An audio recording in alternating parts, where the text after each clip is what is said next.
I'm not doing that.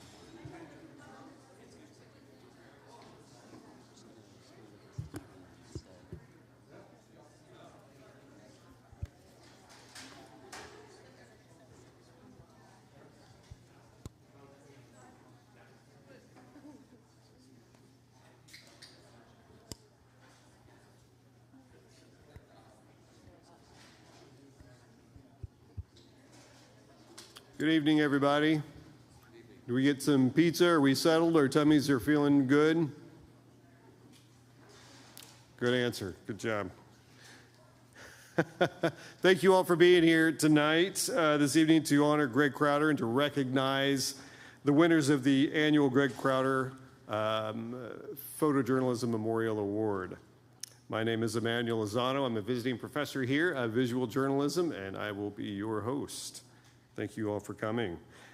In 2007, Troy and Betsy Crowder established this important award as a lasting legacy to their late son, Greg Crowder. Greg was a 1980 Cronkite School graduate and a very talented photojournalist. During his time at the Cronkite School, Greg shot photos for the state press, interned at the Arizona Republic. Then after graduating, he went on to work as a photojournalist at the Riverside Press-Enterprise in California before he died in 2005. While Greg may no longer be with us, his legacy and impact as an outstanding photojournalist and individual lives on through the recipients who have won his award over the years. Troy and Betsy Crowder have also passed away. I want to thank Troy, Betsy, and their family for inspiring the next generation of photojournalists and for all they have done on behalf of our students, our school, and photojournalism at the Cronkite School. The Crowder Award winners, past Crowder Award winners, have gone on to work at prestigious national news organizations and freelance for publications like the New York Times, the Washington Post, and the Associated Press, to name a few. Since we moved into this building in 2008, the importance of visuals in our industry has continued to grow, and now nearly all our students learn the basics of capturing images and video storytelling at some point in their Cronkite education. And for those who want deeper experiences in photojournalism, we offer both news and sports photojournalism courses. Students can also produce stellar visual content in courses such as depth reporting, documentary production, News 21, Cronkite News and Cronkite Sports as well. And, the Howard Center for Investigative Journalism is a big one too. Before we meet our Crowder Award winners and share their terrific work, I'd like to recognize the judges who selected this year's winners. They are not here, but they may be watching online. Lisa Levere, a senior editor for Panini for NBA, Panini America, and former Dallas Morning News staffer. Jeremiah M. Bogert Jr., photo editor at the New York Times, and Myra Beltran Vasquez, a Los Angeles-based photographer and former Houston Chronicle staff photographer. So thank you, Lisa, Jeremiah, and Myra, for all your help and your efforts. And now for the winners. So Sydney Levin is this year's first place winner with Spencer Barnes in second place. And an honorable mention, we have Grace Monas. I've had to practice Monas because I've not been saying that for a year, 2 years, whatever it might be. Sydney will have her images displayed. Actually, they're there now, right? I just noticed that. I think I was doing a little tour, and the first place winner is going to have their pictures up there, which they were put in there, I'm guessing, this morning, on the third floor of the Cronkite, right up here, for the next year. The display honors the Crowder Award recipient and the Crowder family. Sydney will also receive $1,500 for the first place. So if you need a loan, you know where to go. And I'm sure she's very willing to give it to you as well. So I'm going to move over here now, and we are going to take a look at some pictures. And first, we are going to start with Grace. Grace, you doing all right? Everybody's nervous, you all. So no, if they start to something, give them a little. They're very nervous up here. So, I don't know. so Grace, You got some really good pictures up here. You went to Rwanda with myself and another professor a couple of years ago. He made some really nice frames. Sydney did as well. But you didn't necessarily come to Cronkite for photojournalism, and we were talking about this earlier. You may have come to be a writer or something. At what point was it Rwanda or another time where that you caught the photo bug? Yeah, so I came to Cronkite because I know that they have a wide variety of opportunities, and I never wanted to narrow it to one thing, but also close myself up to any opportunities. So I jumped on the Rwanda experience, and I just thought that would be a really, really great experience, which it was. And when I was there, I felt that I was telling stories through my photos, which I'd always loved photography, but I never knew I could turn it into a profession through journalism. And so I just realized when I was telling stories to people who truly would not have had their stories told otherwise, it's like this, I really want to do this for my career. Yeah. So you did make some nice frames, this one included. I think that this frame of the soccer player, you and I were there together. I think I came in and we were starting to make some pictures here for these guys here. It was a good time for sure. I don't want to go too far. That was the next one. So I want to back it up to this one here. So the image of the baby wrapped in on the mother's back is one of my favorites. Actually, I was actually telling Lawrence here that there were lots of good pictures that came out of there, but this was one of my favorites. This was somebody that I also met. I was with you on this one as well. The places that we were in Rwanda, so this young lady here that we photographed, how big is their place? I mean, the size of the stage. Yeah, and not even. I mean, it's a tiny place. They just don't have a lot. How did this picture happen? I don't remember seeing this. This may have been one time when I was not there. She was washing dishes in her doorway. And so I had come up with the story idea of talking to teen mothers in Rwanda because it's a really big crisis they have there. And I learned through my reporting that it was because of a lack of reproductive education and just talking about sex education and everything. So I found Kevin and her daughter Gift, and they were lovely. They were the sweetest people. They were so open to have me in their home for a whole week, taking photos in their face. And by the end of the week, I had this little posse of children following me around, calling me Grass. And it was just a really great experience. With this one, yeah, she was washing dishes, and it was just her life. Like, that was just they just had their little home, and that was it. You've also photographed a few big events in the last year, including the Women's March in Washington, D.C., No King's March or Rally in Pennsylvania, a few protests in Phoenix, the Charlie Kirk Memorial in Tempe. I remember I ran into you at the Capitol here when you were photographing for a local outlet. And I remember you being there because as I was shooting, somebody walked right in front of me. Paused for a little bit and then kept going, and I was going, that's Grace. Grace just blocked my shot. So focused, getting your pictures, and I understand, I've been there before, but you were very determined. So when you come to these assignments, when you go to these bigger assignments, what's going on? What is your mentality? I know that obviously you wouldn't purposely walk in front of somebody that was shooting and just completely miss their entire shot. I know that for sure. But what is that mentality? How are you going about this in your assignment? Yeah, I'm definitely in my camera. I'm really not. I try to bring people to events now because I'm not aware of my surroundings, which is not great. But I am always looking for interesting people, interesting emotions, and especially at protests, there's so much going on, but it's really great when you catch someone off guard and they're in their natural state and so emotional because these protests have just been all over, but just everyone has a deeply connected tie to something that they're protesting. And so talking to people, but also just getting the visuals, I just feel like it tells such a powerful story. Yeah, so you're definitely just locked in and looking for those pictures to take, and sometimes it's just everything outside of that is not there. I hear you. I've been there.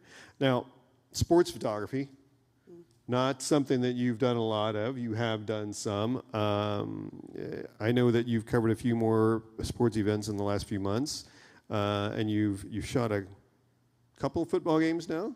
How'd that go? Tell us, what is it between sports and news that you like, maybe you don't like, but how do these sporting events go lately? I like the variety of news. I've always liked covering, like I loved reporting in Washington, D.C. on politics, and I just love the variety of all the different people you can talk to, but also just like the different stories. Sports, Spencer is the one that is amazing at sports photography, but I like it. I've learned it's very repetitive. I think that's the part that gets me, but shooting football this year, I shot like a triathlon, some soccer, and it's really interesting. It's definitely the adrenaline is what got me, like of the atmosphere. I was at, what was it, the TCU game this year, and I turn around, and who was it? Kevin, the basketball player that was there. I can't remember his name. James Harden was standing behind me. I was like, whoa. And just like, but there's just so much happening around you, and you can miss anything. But he was there, and all the photographers turned and was like, oh my gosh. So yeah, it's definitely like this shot I got after like 50 shots of this guy trying to get this exact shot with the net in it and the ball in it and his face. And so there's just like a lot to it, but it's definitely fun. It's definitely fun. Yeah, this is an interesting picture and a different look, right? It's not something that you're able to do. This is during a practice, and so you're not usually allowed to get so close or whatnot, but when you're at practices or training, you're able to do those things, and it's a really nice frame. I cropped it a little bit, I hope you don't mind. Okay. So a little editing there. So do you have a favorite shooting moment or something that you won't forget while you've been at Cronkite? Is there one or two things? Yeah, there's one. So I studied in D.C., and I was a digital reporter because they don't have photography technically like in D.C. at the Bureau. So I did photos here and there with like my personal camera, and then I got a call from Julia, who's one of the editors in Phoenix, and she was like, any chance you'd want to go and take photos of the Macy's Day Parade in New York? And I was like, what do you mean? And she's like, well, ask your family because it's Thanksgiving. And I was like, my family wants me there and not at home for this Thanksgiving. Like, this is a huge opportunity. And so we are going to fact check that. Anyway, continue. And so I traveled to New York City, and I followed Indigenous Enterprise, which is an indigenous dance group based out of Phoenix, and followed them through the whole process of the Thanksgiving Day Parade, and it was surreal. Like, it's one of those things that you grow up watching every Thanksgiving, and I was like, wow, like, I got this opportunity because I was able to show the editors back in Phoenix that I'm also capable of doing photo and not just digital reporting out of DC. So it was a really, really cool opportunity. It was also raining. It was also raining. It was terrible. It was freezing. I lost my gloves. I took them off for like 1 second, and then I was just like freezing with the camera. Yeah. But the camera made it, and so did I. You made some great, good photos for sure. I remember the take. By the way, I saw your website, and the main picture there of you is, I'm supposed to tell you that there is somebody named Emmanuel Lozano who owns the copyright to that picture. Oh, okay. Every time that picture is viewed, that website, he should be paid. Got it. Just passing that along. Thank you, Grace. Yes. Really nice pictures. All right, Spencer, how are you? I'm great. All right, we're gonna keep it relaxed here. So Spencer is our sports. Well, we have many sports photographers, but somebody that's been shooting sports for a long time, has been through the Cronkite News and Sports program a few times. Always out there making pictures. Just found out the other day he is shooting. So is it an internship or part-time for the Phoenix Suns? Correct. As one of the photographers to photograph the Suns, and is there one particular sport? I mean, I guess it would be easy to say basketball. Is there one particular sport you enjoy covering more than others? Well, basketball for sure. But if I had to choose another one, I mean, football's fun. I enjoy volleyball. Yeah, probably those three. Why basketball? What is it about basketball? Because there's too many timeouts for me. You sit there and you sit there and you sit there. Too many timeouts. Why do you like basketball? I used to play basketball and back in high school, and I just wanted to keep with it, not as a player, but just so this is the way I found is just through photography, because I just think, especially basketball, it's just so something's always happening, big plays, highlights, all that stuff. It's unpredictable, even though it's the same. You might just think, oh, it's just the same game. But to me, it's unpredictable, and that's why I love it so much. Yeah, no, I definitely agree that it's unpredictable. Different things, I guess, different sports. Is there a sport you haven't covered that you like to cover? Maybe is there like I don't know, Gaelic football or I anything? don't know. I mean, trying to think. I've covered so many sports. I covered golf, volleyball, like what I said earlier. I'm trying to think of I don't know. Bass fishing is a sport. Bass fishing? Actually, that would be cool. I do fish, so yeah, that would be Love cool. it. I wish we could do some bass fishing sports. I'll throw that out to Paula. You went to Paris. You went to the Olympics in Paris and made some nice pictures, including these fans. Really quickly, tell me how this picture came about, because it's a really nice frame. I remember seeing this. And then how did you enjoy the Olympics in Paris? Yeah, so this was in Lille, France. Hopefully I'm pronouncing that right. But this was the first game that the USA played in the elimination stage. So they had a group stage, and then they had an elimination stage. And this was the first game. This is right outside their stadium. We went out there, a group of reporters from the Paris trip, and was trying to find some fan energy. And got this shot. So the Booker jersey kind of makes it, because we were trying to do like Arizona angle, because Cronkite, we're here in Arizona, we're trying to do an Arizona angle, and I just thought this is perfect. Wasn't staged or nothing. She was just excited to be there, and yeah, that was everywhere.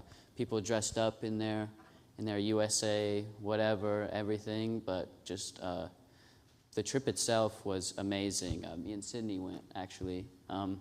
There was a small handful of photographers, but there were also like writers and broadcasters and all that. But it was an unforgettable experience all around, for sure. Probably one of my favorites, if not my favorite experience, was that summer. I am glad that we brought that back.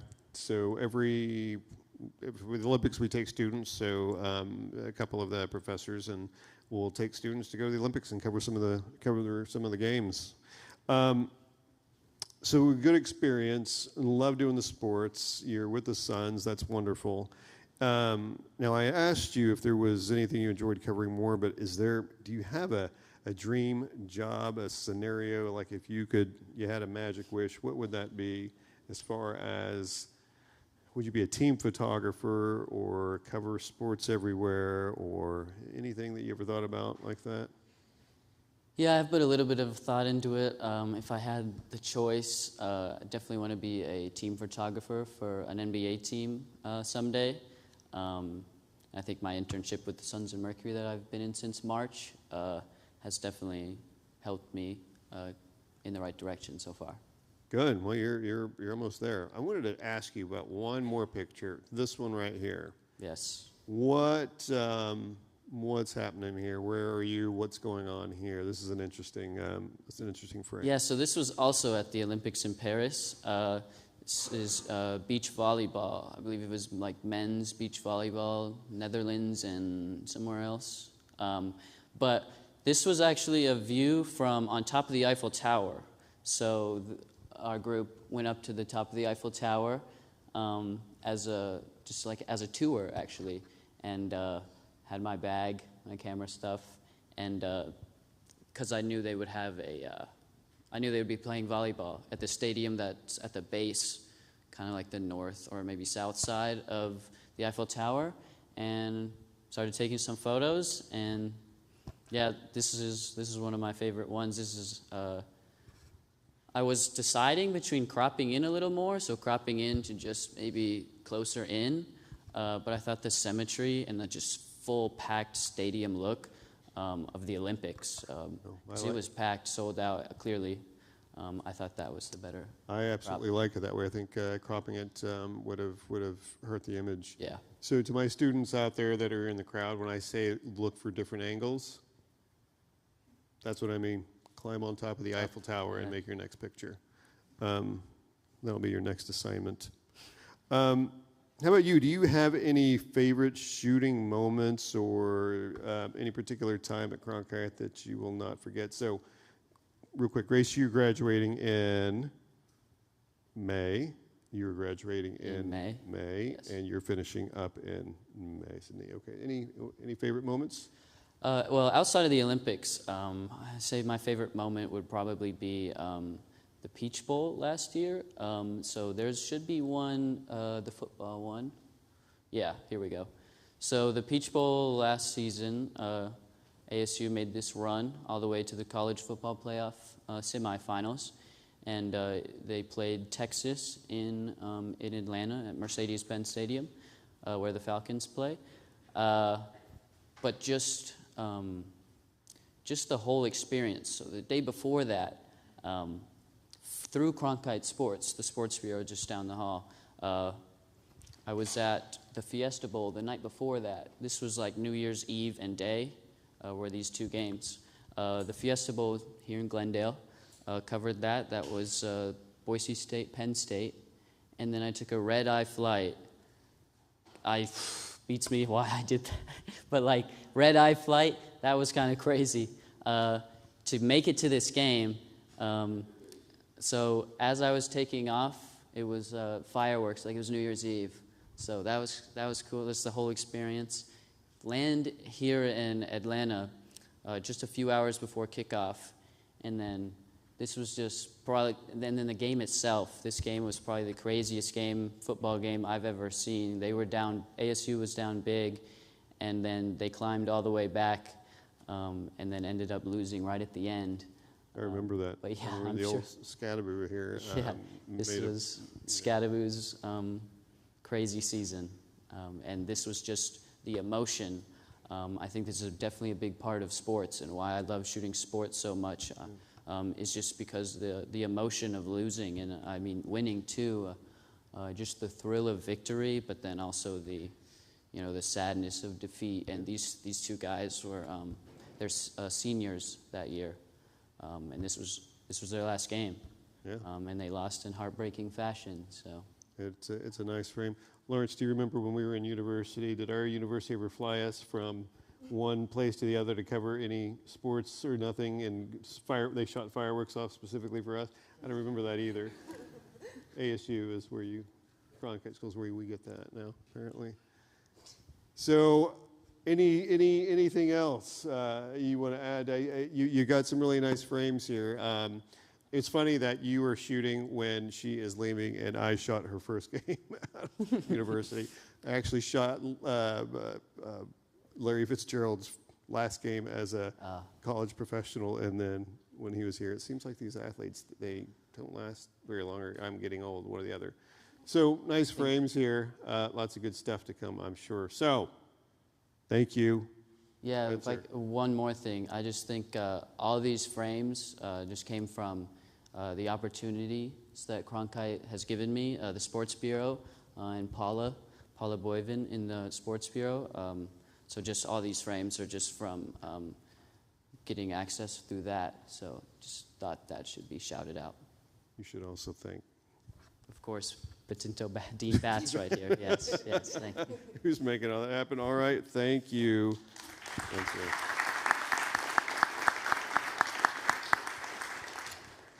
and finally, we have Sydney Lovin. Hello, Sydney. Sydney was also with me in Rwanda and has been in Cronkite for a while, so you are the first place winner. You are taking home $1,500, which is remarkable. I don't think I ever saw $1,500 in my entire life when I was in university, but hey, whatever. So congratulations. you've done it all. You know, we have Grace, who's done a lot of things, and Spencer, who's gone to Paris, and he's covered lots of different sports. And I wasn't aware about that. I knew that you had covered the game in Atlanta, but I didn't know that there was a whole red eye thing happening. And yeah, that was a whole trip. that would have been That was crazy. my Yes, I favorite would have story, loved that. for sure, yeah. As a 50-something-year-old, no, I wouldn't have loved that. As a 20-year-old, I would have loved that. Yeah. But you've also, Sydney, you've done it all, news and features and picture stories, and you're shooting some video right now. You were in Mexico a couple of days ago shooting some things for Cronkite News. And if I'm not mistaken, you're going to cover the upcoming football game against University of Arizona, which you've done football on a different scale, but now you're going to do it. Are you excited about the game, the upcoming game? Yes, I'm very excited. My first ever sports photo assignment at ASU was covering the homecoming football game for the State Press my freshman year, so it's a very full circle moment. It's been that long. Yeah, it's been 4 years since I've been at an ASU football game for photography, so I'm very excited. Well, you've got Grace and Spencer. They can help you out. They can tell you where to go, what to do, and Yes. yeah, Grace, she said, come to me. She's better. She says, I know more than Spencer. So as I mentioned a few summers ago, you were in Rwanda. We are in Rwanda, so our summer program is there for 3 weeks. It's a long time, but it's an incredible experience. You're there for 3 weeks. It took us 24 hours, either 24 or 25 hours, to get from Phoenix to Rwanda, to where we are at the place. We are there for 3 weeks. We shoot. We do everything. We are doing assignments. We fly back. It took 32 hours to get back. You were here for how long? 7 days. And then you went to Paris. I did. And how long are you there? 3 weeks. 3 weeks. So how did that compare? I mean, I know it's difficult to compare the Olympics and Paris to, Kigali, Rwanda, and shooting photo assignments, but how was that summer? That seems like a pretty incredible summer. How was Rwanda compared to the Paris Olympics? Definitely one of the most incredible experiences of my entire life. Rwanda was actually the first time I had ever gone out of the country, so it was definitely a big leap for myself, and I'm so glad that I pushed myself to do it. But that trip was very focused on one story. I got to find a connection. I covered the first cheerleading team in Rwanda and got to stay with them for basically 3 weeks. And it was such an incredible experience to get to truly connect with people that I would have never met otherwise, and learn a story that had never been shared before, and really develop true connections to people. The Paris trip was a lot quicker. I think I did close to 10 stories in the 3 weeks of photographing different things. I got to go to a breaking practice, which I believe is one of my photos, which was so cool. Definitely more news-ish and less feature-ish, but it was very similar in a different way of connecting with a different culture that I'm not used to, traveling to a different country I've never been to, meeting people on the streets and the subways, and pushing myself to just talk to random people and kind of be a little crazy and be like, hey, I'm a journalist, come talk to me, please, and tell me your story. But yeah, it was a very different experience, but I learned so much from both of them. So this was day 1, 2, or 3 that you made this frame? I think that was day 1, we landed in the evening, we slept, got up, and then I made that picture. And this is in the marketplace area. So it wasn't in a fantastic area, and it was completely different. So being out of the country for the first time, you land, it's dark, you don't see much, you go to sleep, you wake up, and then all of a sudden we're hitting something like that. What were you thinking? It's like, this is a fantastic decision I made, or oh boy, I'm in for it, or? I was in awe the entire time, and I think that definitely kind of overrode my tiredness that hit a couple days later. I think I did become very ill about 6 hours after this photo was taken, but at least I got through the day. But there was so much to see, and I was in a little bit over my head at first, but we also were walking around with our entire group, and both you and Professor Thorson were with us, and kind of guiding us along the way. But I think it was half shock, half excitement, and then, yeah, you can sleep when you're dead, so I knew I'd be fine. Okay. This was an interesting place, and we went back there this past summer as well, and I think the same people were there. It's still like that. What about you, Grace? When you came with this part of it, I wasn't supposed to come back to you, but I'm going to come back to you. When we saw this part of it, what were you thinking at this moment here, and when we were going through the streets and through the markets? So that morning, after like the travel day, I woke up and threw up like everywhere. Okay. So I was so nauseous through this entire day, and we did a full day. Like we did the markets. This was a tour, I think, of like Kigali and like the markets and everything. And so I was just trying to get through it. Okay, I probably should have gone back to you. This was really cool. I thought the market was really cool. I don't think I was aware of that, but was I? I don't remember. I don't know. It all runs together. Okay, let's move on from that.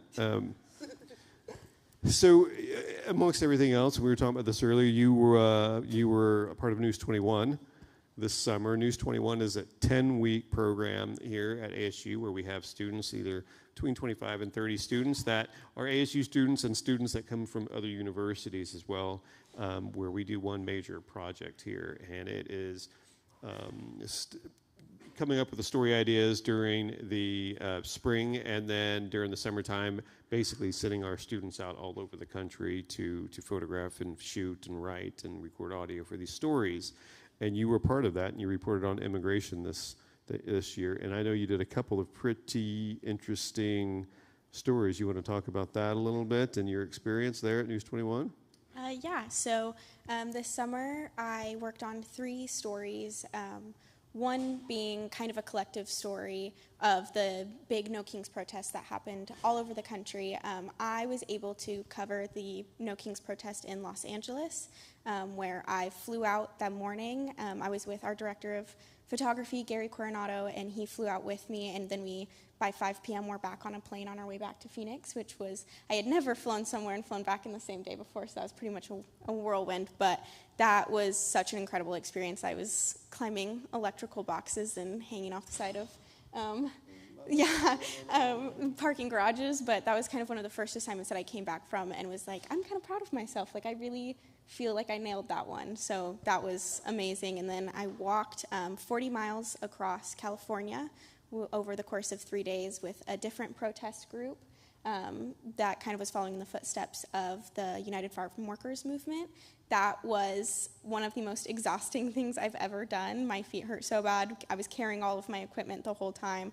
One of the most rewarding things, because I truly connected with the people that I was walking with. I mean, if you're on the side of the road in California for 3 days with people, they can't really avoid you after too long. So that was very unique. I never thought I'd say that I walked across California before, but now I can.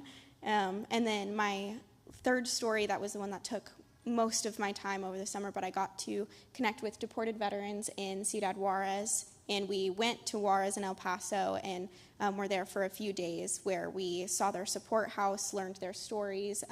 We had an incredible reporter who spoke Spanish, and she was doing like most of our interviews in Spanish, but connecting, again, with people and telling stories that haven't been told before. And that was actually my first kind of photo story that got picked up by the Associated Press this semester, which was honestly a dream come true. I thought I would have to wait 10 more years before I got to make that achievement. But overall, News 21 was such an incredible process to go through to push myself. I have never done things as challenging as this summer, but I think I have some pretty cool work to show for it. It's a fantastic program, News 21, but it is tough. Mm-hmm. It is tough. It is pushing all the students to turn out content, and kind of you get to figure out what kind of journalist you are, what you're going to be, and it's a wonderful program.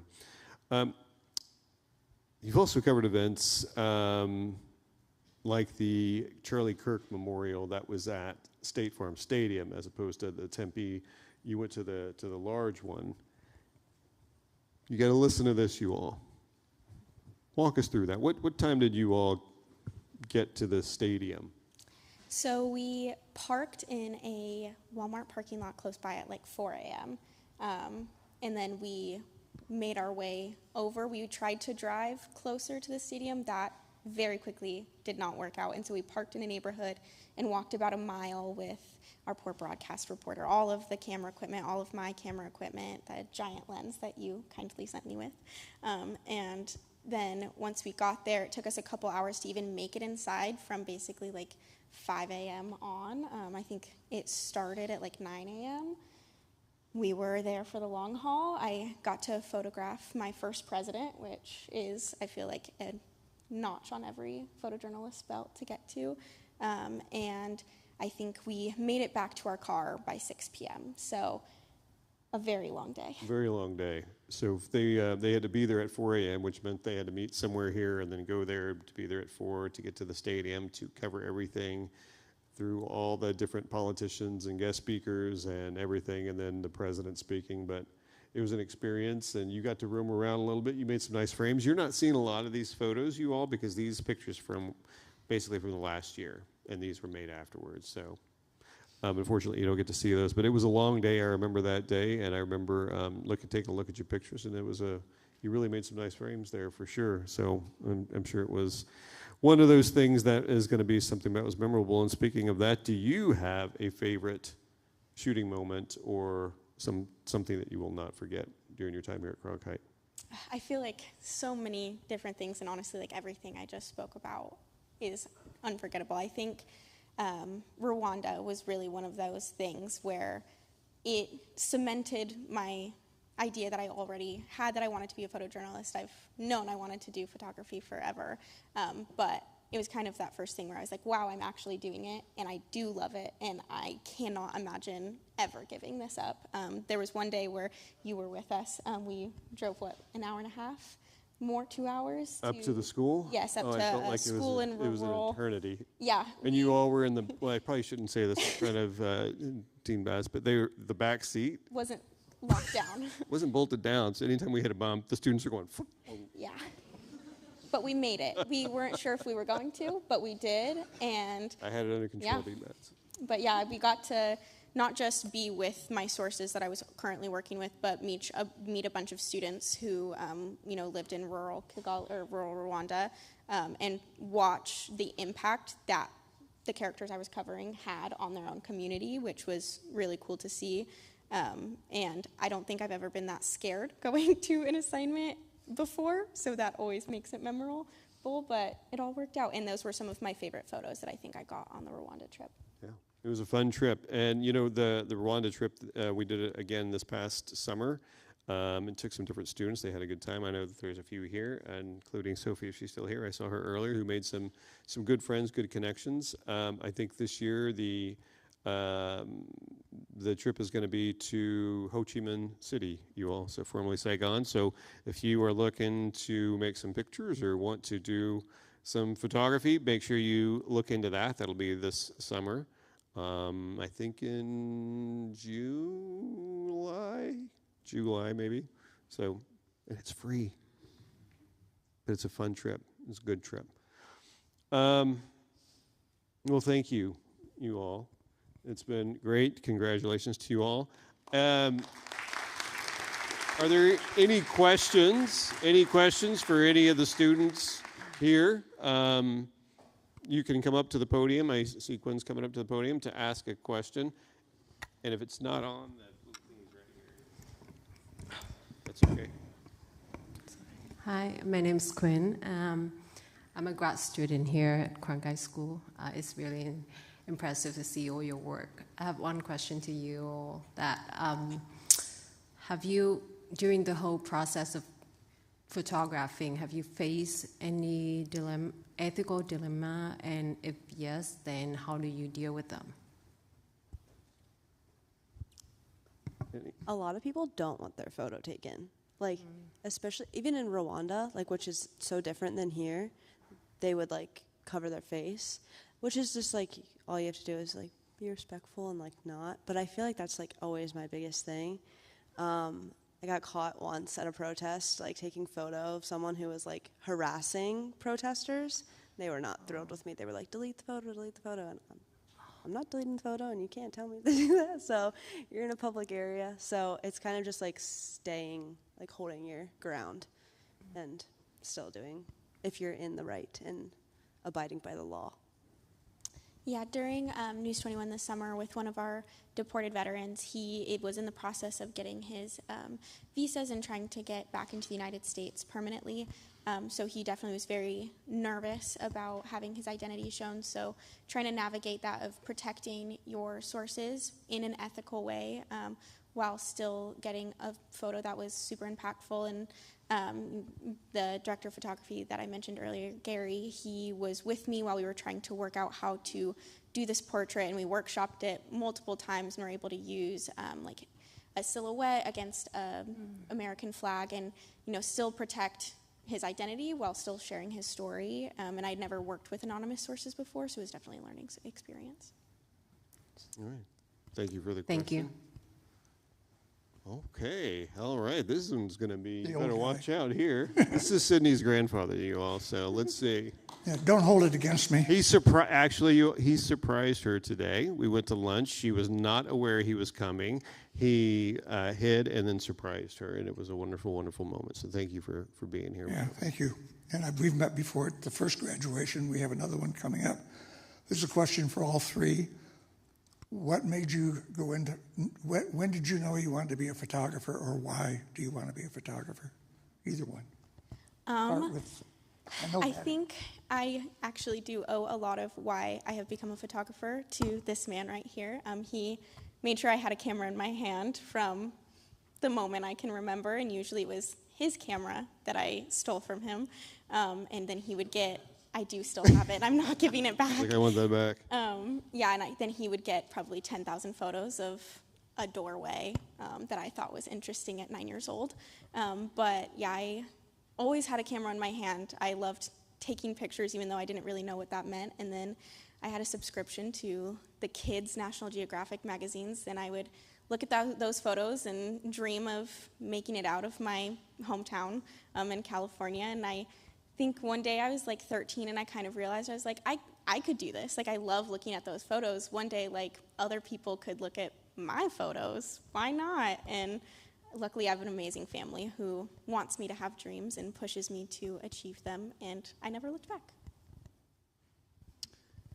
Yeah, I would agree with a lot of what Sydney said, but on a more personal level, I started photographing back in yearbook, senior year of high school, and I think what got me into it was definitely probably capturing these memories and these peak moments of, like, instead of video where it's you get a full play. I think in photography, on the sports side, in photography you get these peak moments, and I think that's just what made me fall in love with it. Is just hunting those peak action, those peak emotion moments ever since I started. Yeah, same. I think that I always loved photography, and I always loved journalism. I always liked telling people stories, especially people who wouldn't have a platform otherwise. And so my friends know that I always have a camera in my hand, and I always am taking all the photos. And so when I went to Rwanda, like I mentioned earlier, I was like, oh, I can actually turn this into a career, and I can combine my love for journalism and just talking to people and sharing people's stories, and I can actually do that through photography. So yeah, I think that, yeah. All right, you all. So thank you very much. Oh, do you have a question? Sorry. Yeah. Okay. Yeah, my question was actually, my question was for Grace. So what was the most challenging picture you took in Rwanda? And it doesn't necessarily have to be a good picture, but like a picture you tried to take that was like particularly hard for any reason.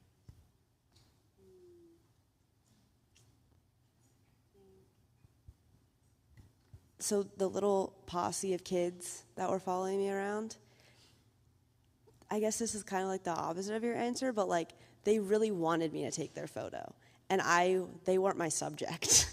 So I was like, you're really cute, and I did take some photos of them, but I was like, I have to take a photo of her, like this is who I'm here for. So it was kind of like, yeah. And I think like in general, like having people like on the street, we were a giant group of white students with these massive cameras, and we were just like, not an eyesore, we're all amazing people, but like we were the center of attention on those streets. And so we were trying to catch people off guard, which is really hard if you're actively the center of attention. And so I think that was probably the hardest thing, being on the street and like trying to catch people off guard, but then they see it and like pose for a picture. I'm like, that's not what I want. Don't pose. So I think that was the hardest thing. Go ahead. So I had a question for all three of you. So I'm trying to put together like a photo essay. You say there's more of a like specific photos that you're looking for, or do you just have more of a general idea of the kind of vibe you're going for, and then you just see what comes up? Yeah, I definitely, especially when I'm like going into the shooting something that I know is going to turn into a photo story, just everything of variety. You want like wide, medium, tight. I know Emmanuel and Gary, who's probably watching, always would be like, get closer, you change your angle. Like you want to look for, some photos that are just going to be nice, but then also photos that are different, that people have never seen before. You need good transitions between detail shots. So really just kind of, that's something that I definitely overshoot assignments that I know are going to be a photo story because I want the options. And the editorial process of that can take even longer than what you actually spent shooting. But that's kind of a part of the fun, is just getting to sequence your story in a way that might not automatically like pop into your head, but then you'll just find that flow of the photos where you're like, that's it, like it works. Mm-hmm. Yeah, I mean, I agree with her. One of my, there's a photo in here of one of my photo stories from Pat's run, Pat Tillman. So I think just as a photo story, just capturing more of it's photo story, so you're capturing just a story of a person or a thing, and for that, I did, that's my most recent photo story, was Pat Tillman. And I think just the importance and significance of him was worthy of a photo story for sure. Being a veteran and wounded or in friendly fire, he was killed, and he used to play football here at ASU. I think it's very similar to me, like writing a story, because you are picking parts that you want to have in it, and some parts aren't going to make it. And so when you're looking at all your photos, you want to get all the aspects of your story that you're trying to capture. And so I think that the ones that end up are the ones that tell the parts of the story that either aren't shown in the article, or you want to show the whole like visual of the whole story. All right, you three. Again, congratulations and thank you all.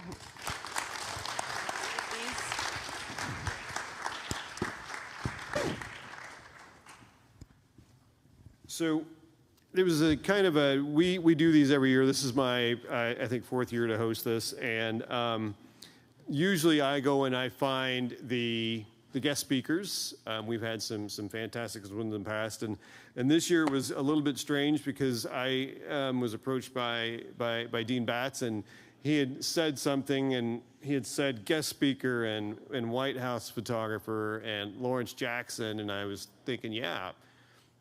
I'm like, wait. Am I supposed to go get this guy? Is he asking me if I went? I better go, I gotta go meet this guy. I gotta go convince him to come here and be the photographer. And then we started talking more, and he said, no, I'm gonna bring Lawrence Jackson here to speak as a guest speaker. And I was like, oh my goodness, thank goodness, because I didn't know the guy, and I don't think he would have just come here for me. So that was a good thing. But anyway, so Lawrence Jackson is a Washington, D.C. based photographer who covers events, news, editorial, portrait, and lifestyle photography. His career took him from the small town fairs of rural Virginia to meetings in the Oval Office of the White House and beyond. Lawrence shot for the Virginian Pilot in Norfolk, Virginia, at the Associated Press in Boston, and then landed in the White House as a official White House photographer for the Obama and Biden administrations. He loves that photography has the power to inform, inspire, and evoke emotion, sometimes all in one picture. It is my honor and privilege to welcome Lawrence Jackson to speak to you all here today.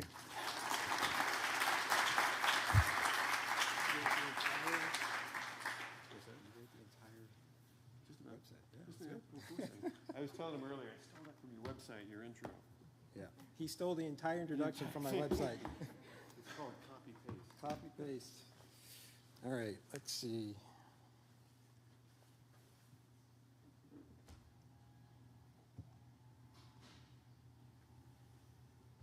That's good. Thank you, guys. Who's here because of extra credit? Go ahead. Oh, you're going to raise your hand? All right, great.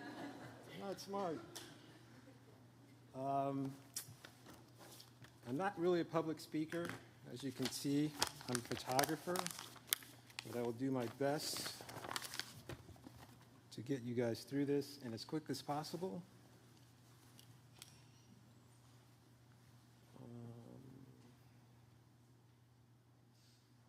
Why is it not? It's plugged in.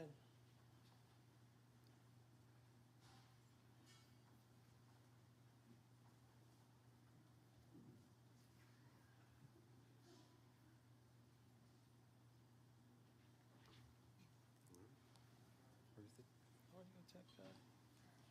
Do we need help? Let's try it. Yeah.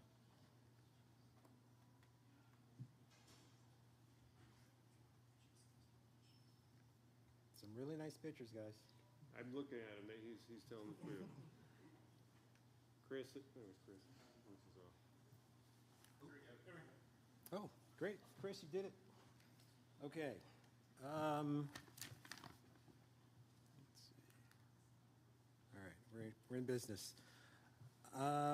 Okay, thank you, Emmanuel, for that introduction, although you read the entire, but it sounded good. Thank you. Thanks to Jen and Christian who are here, who probably aren't here. They got me plane tickets, hotels. They really made it easy for me to get here. But most of all, thanks to Dean Batts. This guy and I were photographer, reporter, Cub Scouts, or whatever you want to call us, back in the day, and we traveled around the state of Virginia, just telling stories and doing it right. And to see what you've kind of built here or kept and maintained, it's a really good testament to you and to all your staff. Okay, I'm going to try as quick as possible. I know we want to get out of here at 6:30. Let's just start showing pictures. I'm going to show a picture from when I was your age. This was taken when I was either a junior or senior in college, and I was working on portrait lighting in the campus studio at James Madison University. This picture was taken before filters. You got the old filter and the whatever filters you have, and or whatever photo preset they have these days. This was just bad lighting and poor judgment is what you see here. So it's just a kind of a reminder of we all start from somewhere. So just keep that in mind. But although hearing your stories, you guys are going to be great. So let me just start. The launch of my first book entitled Yes, We Did, on my years of documenting the Obama administration. The book launch was at Politics and Prose in D.C. I was there with family, friends, and strangers who wanted to know more and see more about our nation's first African-American president. The evening went well, although I was a bit nervous having so much attention directed at me. The last thing to do that evening was to sit down and sign copies of my book. I must admit that the excitement of the night or the event, I forgot that I'd have to sit down and sign copies of my book. And if you know me or know my handwriting, you know it's chicken scratch, so it's really bad. So I was trying to think of something that was short and sweet and to the point when I was signing copies of the book, and I came up with the phrase, "Take pictures, tell stories." And this phrase encapsulates what I've done my entire career as a photographer.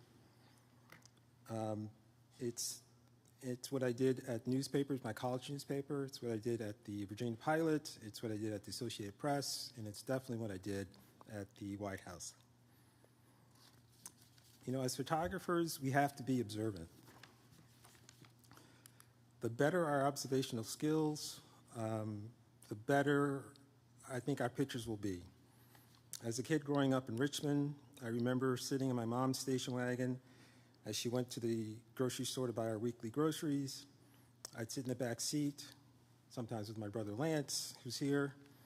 And if I pass out, by the way, he's my twin brother. He can step in and take over, no problem. But I'd imagine the people coming out, and I'd say, I think, you know, what their job could be, or if they seemed happy, or if they seemed troubled, you know. And even people coming out of the store, I try and guess which car was theirs.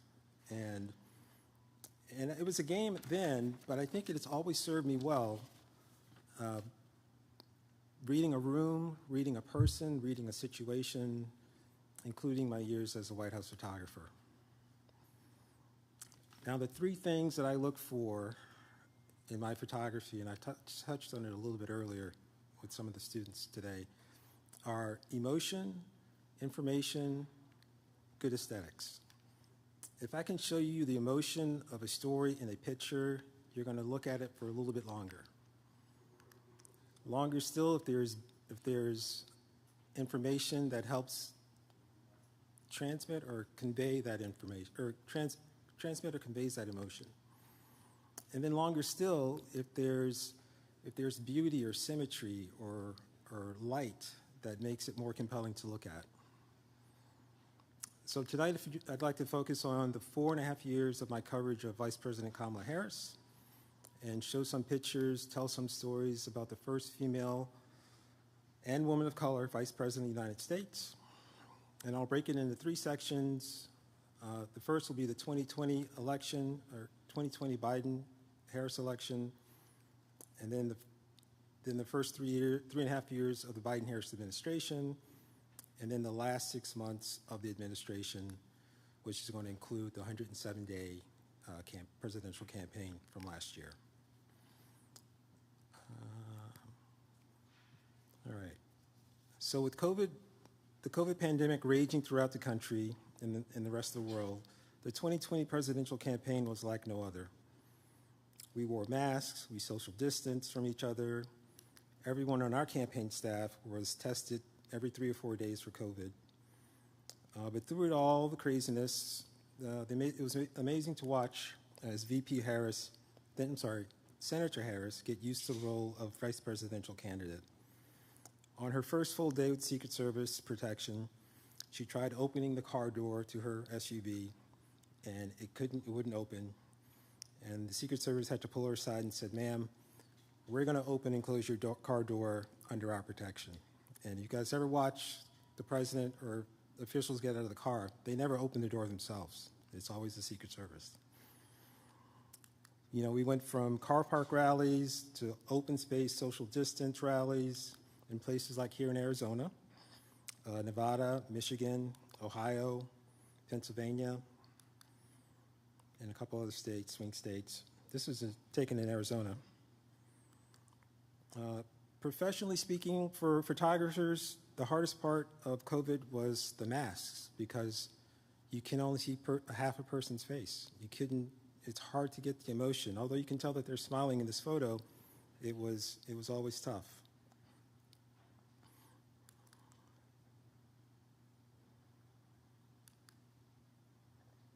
Whether you're being sworn in as the 49th President of the United States or walking into the West Wing office for the first time,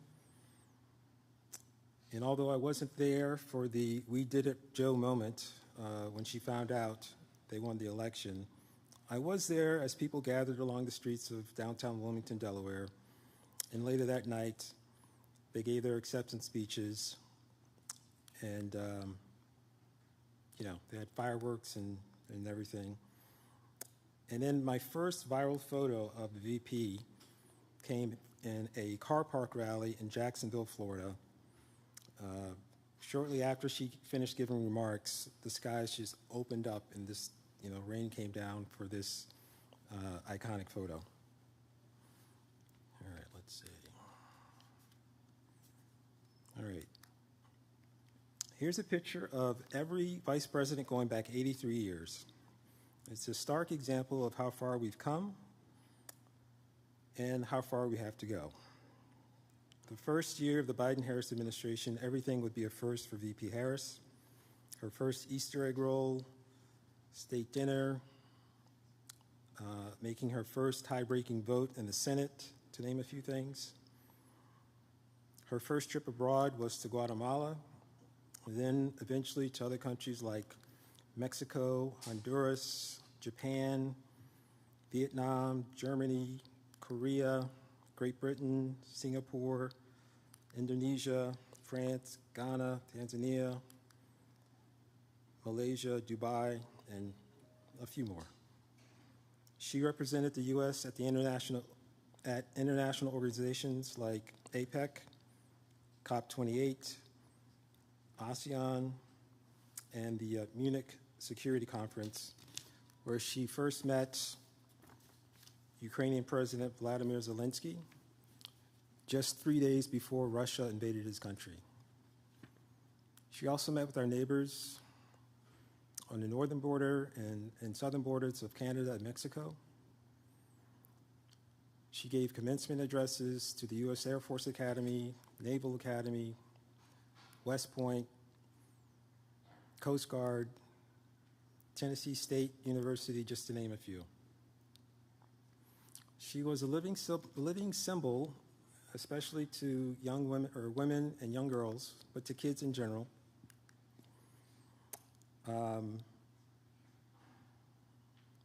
Some of the people that she, talked to and met, either on the rope line or at some event, became speechless, or sometimes they started crying uncontrollably. I mean, it's kind of amazing to watch, but it's people just, they're so overwhelmed that she's a woman. I don't know. I guess you'll have to speak to someone who's bawling uncontrollably once they meet her, but it's a moment. I've seen it several times. But she would always try and put them at ease and relate to them by looking them in the eye and say, we're in this together. However, there are a few events throughout the administration that seemed tailored to her, especially. One of them, this picture was taken 10:22 a.m. Friday, June 24th, 2022, Joint Base Andrews. The VP's on board AF2, where she's watching the news reports of the Supreme Court's decision to let states decide whether a woman has the right to choose what she does with her own body. We were headed to Illinois for a maternal health rollout event, but she changed her speech completely to address the court's ruling and how it would affect women and their bodily autonomy.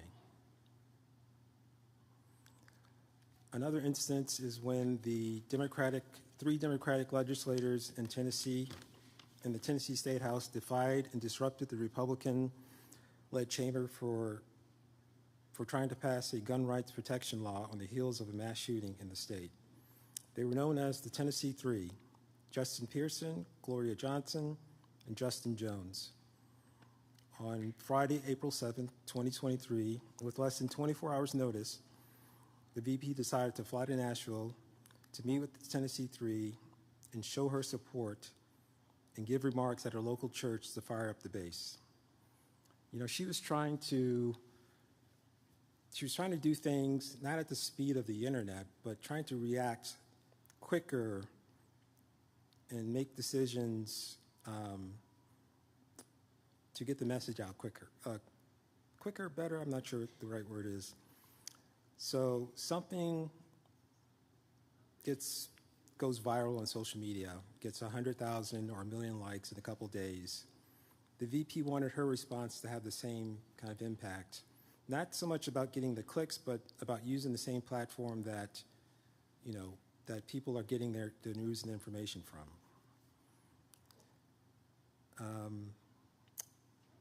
But you have to understand that for the VP or president to go anywhere, security has to come first. So when she makes a decision to travel with less than 24 hours notice, that means the Secret Service have to move assets overnight for personnel, for protection. And so she didn't do it as much as she wanted to, but she did it, quite a few times. And some of the times I'll show you here. She paid respects to the family members who were lost to gun violence in Buffalo, New York, Parkland High School, Monterey Park, California, or the police brutality that killed Tyree Nichols in Memphis. She went to their funeral. She's also the first sitting president or vice president to visit a Planned Parenthood clinic in Minnesota. But she also found time to celebrate this country. She celebrated Pride Month, Juneteenth. She brought young kids of science to the to the vice president's residence. She held the first hip hop celebration at the VP's residence. And yes, she got sweaty and she danced, and so did the second gentleman. She was the chairwoman of the National Space Council. She broke more tie votes than any other vice president in the U.S. history in her role as president of the Senate. And of course, we can't forget the VP couldn't have done any of this without the support of her husband, the first ever second gentleman of the United States, Doug Emhoff. They tried to keep as normal life as possible, where possible, before becoming VP and SG, vice president and second gentleman. They would take walks in LA. Sometimes they'd hike in the canyon, while other times they would walk in the boardwalk of Santa Monica. And wherever possible, they had a standing Sunday dinner with family and friends. If someone was in town, the VP would cook, and it was just a nice kind of family routine that they like to keep going for a home-cooked meal. Okay.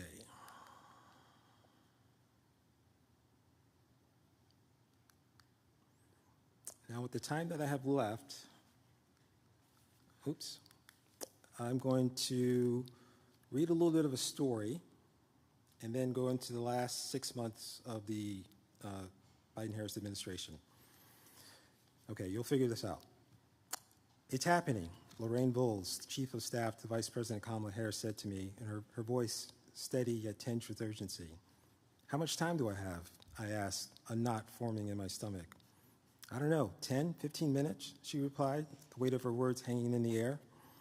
I'm on my way, hanging up the phone before she could say another word. It was July 21st, 2024.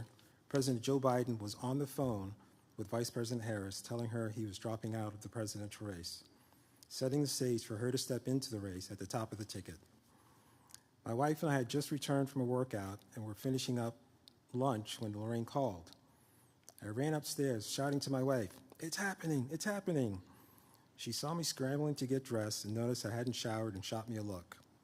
"Put on some deodorant, at least," she said. Less than 5 minutes later, I was out the door in my car, headed to the VP's residence.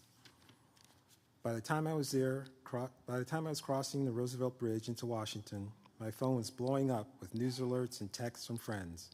The news was out. President Biden has dropped out and endorsed Kamala Harris. Driving through the heavy traffic, I arrived at the VPR in just under 25 minutes. The Vice President, Lorraine, and a handful of staffers and close family were gathered in the dining room. The mood was calm yet charged with energy. For the next 8 hours, Harris was on the phone with the Democratic leaders and stakeholders from across the nation, beginning to build a campaign she hadn't quite expected. This was the birth of what would go down as the shortest, most consequential campaigns in modern history. Over the next 107 days until Election Day, I watched from behind the scenes as Kamala Harris rose to the moment. She worked to unite a fractured party, select a running mate, forge crucial alliances with unions and outside stakeholders, crisscross the country, accept a nomination, give an historic DNC speech, prep for a debate with Donald Trump, and nearly become the first woman elected in the closest election since 2000 between George Bush and Al Gore. Okay, now I'm going to show about 10, 12, 15 pictures from that last 6 months. Jimmy Kimmel Show, 5:36 p.m., May 31st, 2024. The overwhelming theme in the months leading up to the Trump-Biden debate were the fractures from within the Democratic Party on criticism of Joe Biden's age and as the U.S.'s stance on the Israel-Hamas conflict. This picture from the Jimmy Kimmel Show shows the level of disruption by protesters. The level of disruption caused the Secret Service came from the shadows, and they got between the VP and the audience. You can see on her face how she's kind of got this kind of blank stare on her face, and on Jimmy Kimmel's face, he looks pretty pissed.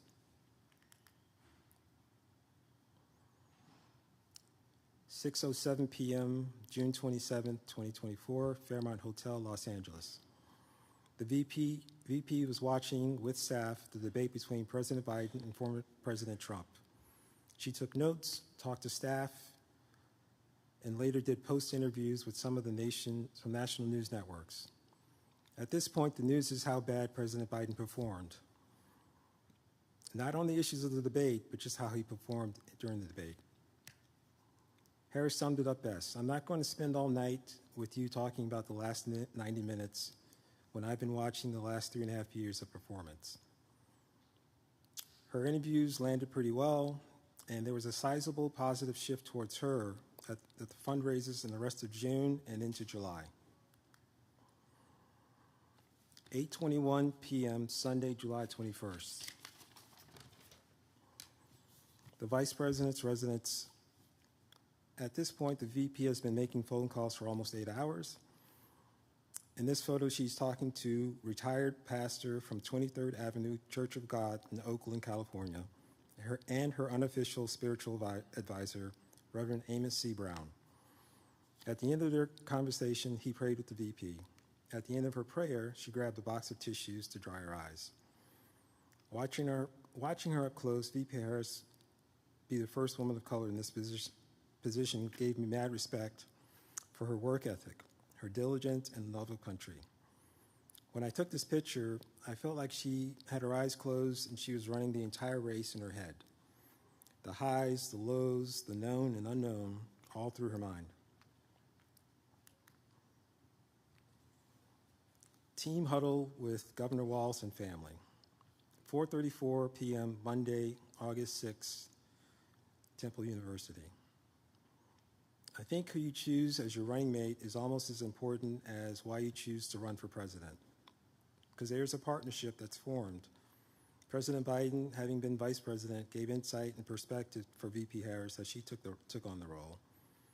He knew that by his own experience some of what she was going through as VP, and always tried to include her in all meetings deemed critical to the nation and world geopolitics.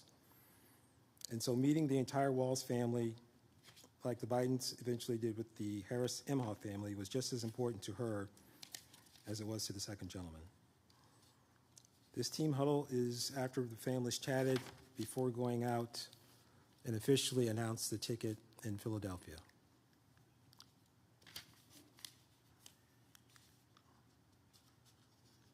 Clinching the nomination, 8:08 p.m., Tuesday, August 20th, 2024, Fiserv Forum in Milwaukee.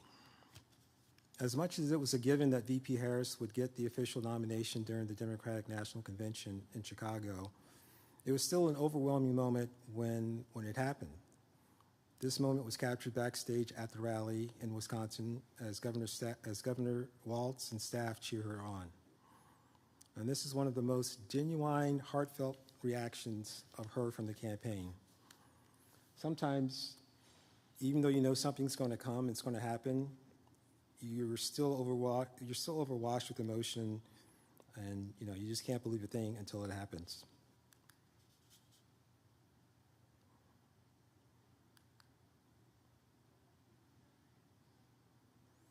Stump speech and audience. Although the electoral count of the election was decisive, but the actual loss by the margin of votes was much closer than most people talk about. Throughout the 107-day campaign, VP Harris had strong, enthusiastic crowds, engaged listeners, a certain sense of diversity, People came with emotions. She spoke with them and greeted them in rope lines. Every stump speech she gave had something specific for that city or state to let them know that she sees them and knows the challenges that they face. 6:54 p.m., Sunday, August 18th, 2024, Moon Township, Pennsylvania.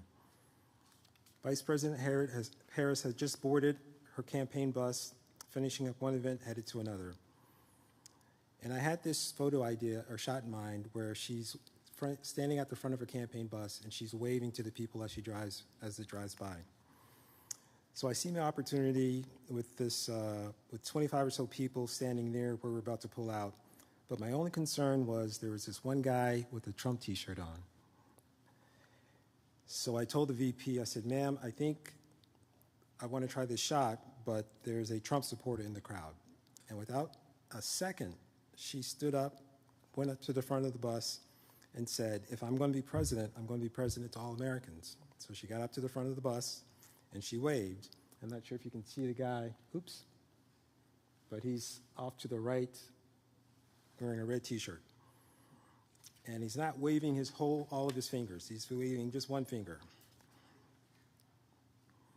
All right.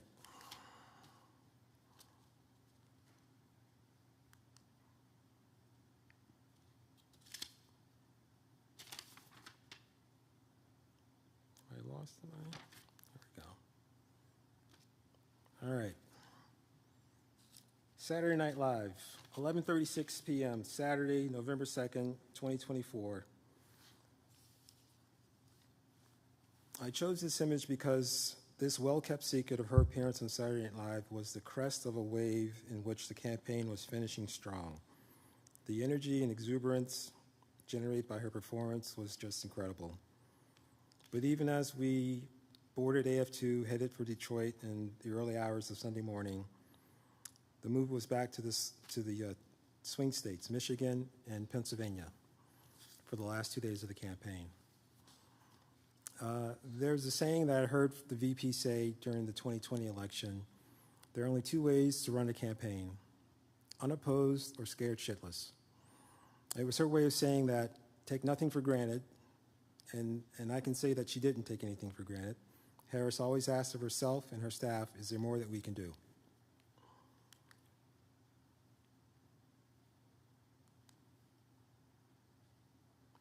My last picture of the VP on election night, 9:19 p.m., Tuesday, November 5th, 2024, Vice President's residence.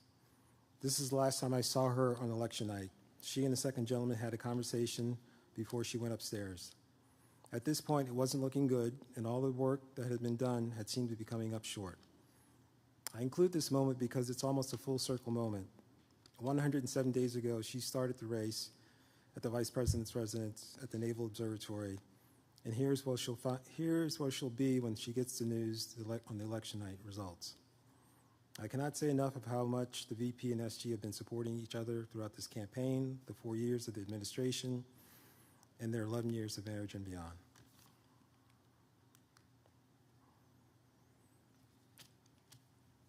Kennedy Center Honors, 4:55 p.m., Sunday, December 8th, 2024, in the Red Room of the White House. This is my favorite shot of the selection, and I'll tell you why.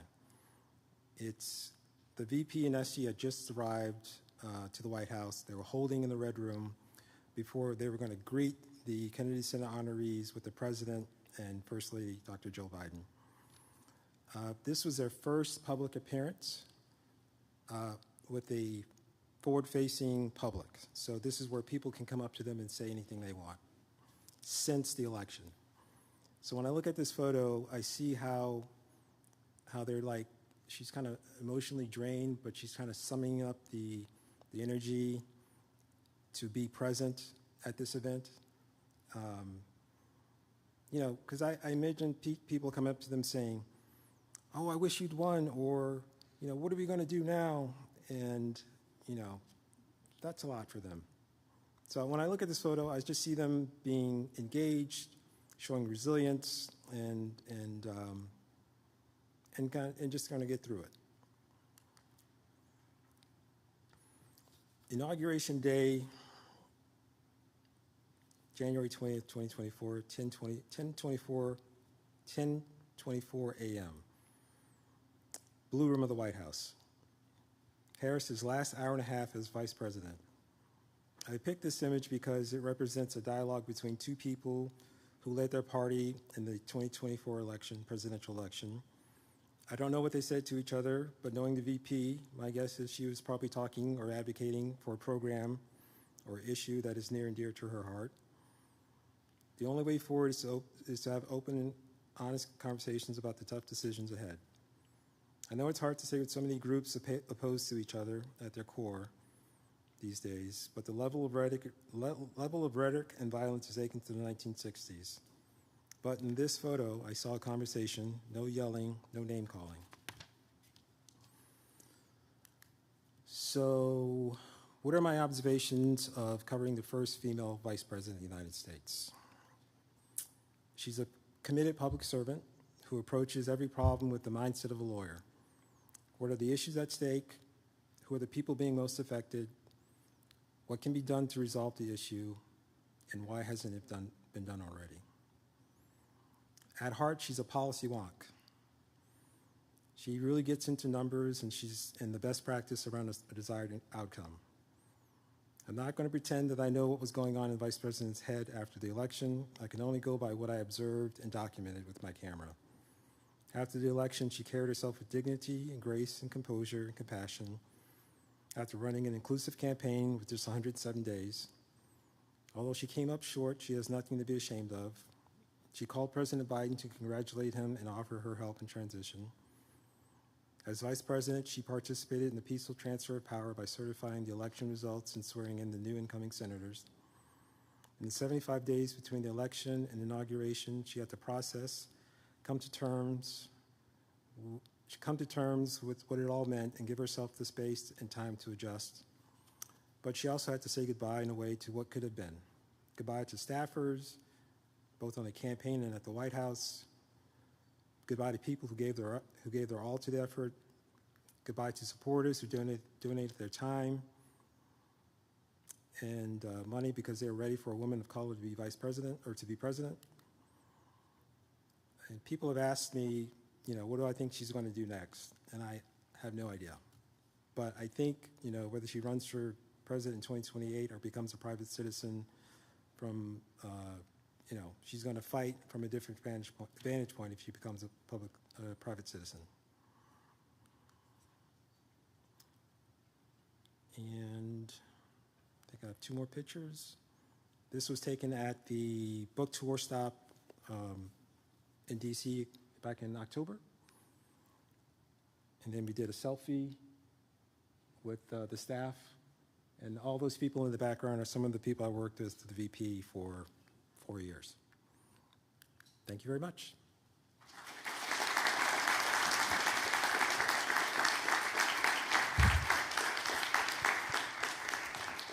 So we have a time for a couple of questions. If we have a couple of questions, feel free to approach the mic and ask. If there are any questions, we've got one from over here. So we got one right behind you, Randy. Nope, you're up. You're the one. Thank you very much for that. That was great. I'm just wondering, some of your images have such vivid colors. How much do you edit your photos? How much do I edit my photos? Other than the darkening and stuff? That's it. All right. Give a little contrast and saturation. Yeah. Wow. Does that make sense? Yeah. No, they just look like There's a pops. difference when we think of editing. Sometimes we think of basically culling. Hey, you've got 100 images. We need to get them down to 20. You're editing. Yeah. Sometimes I think this. You what I've mean learned, the students post-production of the coloring and toning and the cropping. toning. Exactly. Yeah. That is editing. Well, thank you. So that was a compliment, right? Yeah. Yeah. No. Thanks. Yeah. Go ahead. Hi. I know that there were first questions when you said, who's here for extra credit? And I raised my hand, but I'm really glad that I'm here today. It's really special, especially my very first editorial experience is covering the story when former VP Harris visited Vietnam. It was the first VP of the America ever visited Vietnam. Yeah. It's very special to see those pictures. I have a question for you, though. Like during the time of photographing all these people, and especially it's just certain like two important subjects that you focus on, how do you make sure that each time it was different emotion, different angle, different story when the same people for the past 4 years? So how did I take pictures? Yeah, how do you make sure that it's not the same angle, not the same, I don't know, emotion or story that audience can understand it in different contexts? I'm not sure if I pay attention to that. I've just kind of done what I've always done in trying to get to the emotion, get to the information, get to the aesthetics of pictures. I mean, I think it's interesting. I looked at my Obama years and I looked at my Biden-Harris years, and my style of photography has changed only slightly. You know, my composition, the way I compose, has kind of stayed true, and I look at the images, and I also put these images in a way, in an order that looked like there was diversity. But I could promise you, every photographer has a style, has a way of doing things, and if you're trying to break it, that's one thing, but if it's working for you, that's another thing. But for me, I think when I've tried to just be present for the moment of taking pictures, I think it's always been the emotion. And it doesn't matter what else happens, as long as I'm getting that emotion. I don't care if it looks the same 1,000 times, but that emotion distinguishes it from the other images, if that makes any sense. Yeah, perfect. Thank you. Yes, sir. I'm never quiet, I guess. I'm an attorney, so I guess that comes with the territory. I know you said emotion. Yep. And then the story. Yep, information. So this is more of a statement. I want to make sure I was correct. One of your first pictures of the Vice President walking. Yep. With the portrait of Shirley Chisholm. Did I get that right? Yeah, yeah. The first black congressperson, woman. So she was Vice President. Whenever the VP went to the Capitol, her exit route was always by that portrait. So I'd seen her walk by it, a couple times, and I'd always kind of run and try and get and that's the great part about being the photographer for a principal for so long. They do some things over and over and over again. So I probably had 4 or 5 chances to try and get that shot right. And this one time, she decides to look at me and smile because she knows what's about to happen. Yeah, and it was great. I didn't ask her to do it, and she's just like, I know what you're trying to do. And she just kept walking. Yes, ma'am. Hi. I was just wondering, what does it look like to balance like national security when you're in these like very intense meetings with still getting the story? I'm sure you were involved in a lot of very big decisions. It's funny because when I'm taking pictures, I can't listen to what's going on in the room. I can either focus on one thing. Now, sometimes I'm like sitting on the floor and there's nothing happening. I'll listen and see what's going on. But, you're just not going to talk about anything, especially to your wife at home, I don't tell her anything, I promise. Thank you. Yeah. Hi, my question for you is, how were you able to take such clear shots, especially, I imagine you were always surrounded by Secret Service and a lot of people. Even when we started taking photos for Lozano's class, it's kind of intimidating when you're trying to take a photo with someone, but there's other people around. Yeah. How were you just able to manage that, or any advice for us students? I mean, if you're the principal's photographer, you can go in and do whatever, not what you want, but I wasn't competing with any other photographers, so I'm very lucky I don't have to compete that way. So become a staff photographer for the principal is my advice. It's that simple. Yeah, amazing work, by the way. Thank you. Thank you. Thank you. Hi, thank you so much again. I have a cliche but good closing question. It's more so your advice for how we should be thinking about using photography just as journalists today. whether we're trying to be photojournalists or maybe just complement our work better as writers or anything So like the that. question is how to what? Yeah, just your advice, I guess, in terms of how we should be thinking about, photography, how we can use that in our work as journalists. Well, I think still photography is important. It's just, social media today, there's so many ways of telling a story: video, still images, sound, music, graphics. It's all important, And I think where we're going to with this, the way people are getting their news and information these days, Instagram, TikTok, it's just the scratch of the surface. It's going to explode. And I don't know how it's going to evolve, but I really want still images to be a part of that. And I'm not talking AI-created images. I'm talking real images that tells, emotions, honesty, and transparency. So, Thank you. Yeah. Hi. Well, a president and a vice president are some of the most photographed people in the world. Yeah. And you, as a White House photographer, kind of had unprecedented access to them in really intimate moments. And I can imagine in those moments, you have to strike somewhat of a balance between not wanting to invade their personal privacy, but also your role as a journalist. Yeah. How do you find yourself comfortable in those situations, and how do you find that balance? So it comes back to reading people, reading a situation, reading a room. So I just, you got to read the body language, the cues. My general rule is once I feel like I've stayed long enough, I get out of the room. And usually with the VP, she only kicked me out of the room twice as a photographer in 4 years, twice, because I was always cognizant of my time and my space and her space. So I just read the room, and I've done it for X amount of years, and I have a sense of it, is my best answer. And once was with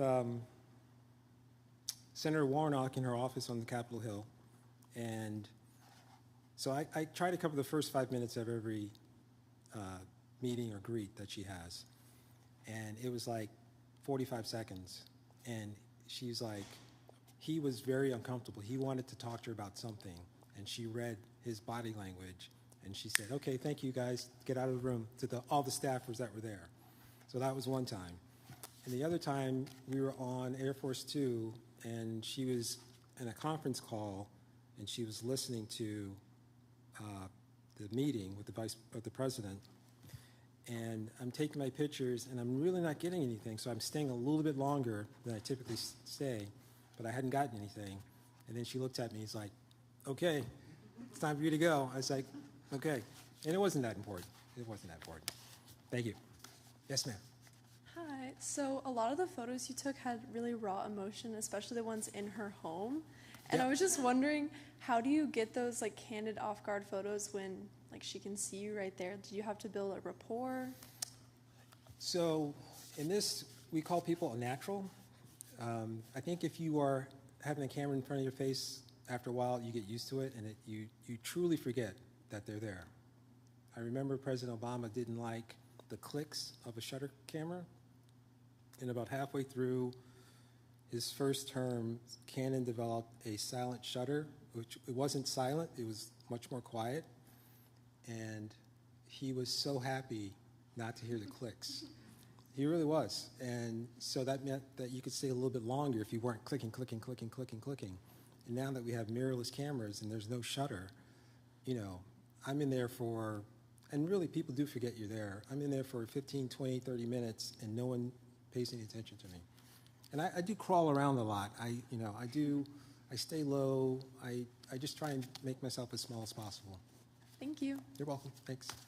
Oh, last question here. I'm just curious, how did you get that job, if it doesn't take too long to explain? Let's see.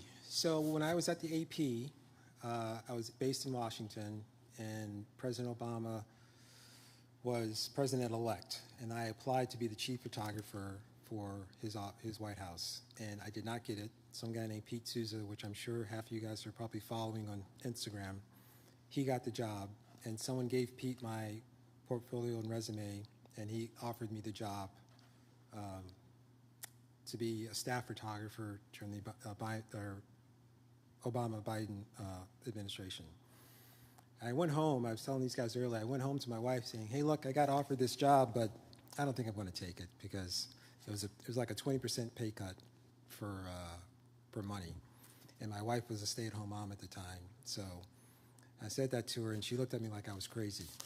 She said, you're taking this job, I will get a job, but you're taking this job. So the moral of that story is to marry up so you know that, your wife is smarter than you. Okay. All right, you all. Thank you, Lawrence Jackson. We appreciate it. All right, so then we'll be done here. I'm just going to say a few words here.